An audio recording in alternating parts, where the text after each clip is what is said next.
أعوذ بالله من الشيطان الرجيم. بسم الله الرحمن الرحيم.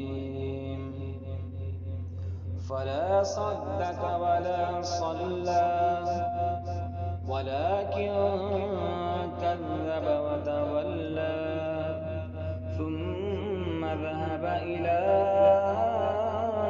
أهله يتمطى أولى لك فأولى ثم أولى لك فأولى أيحسب الإنسان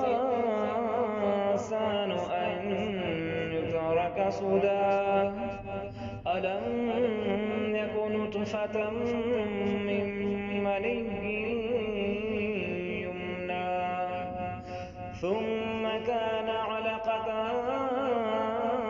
فخلق فسوى فجعل منه الزوجين الذكر والأنثى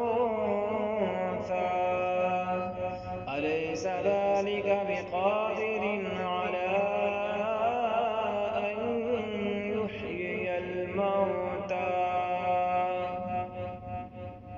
صدق الله العظيم.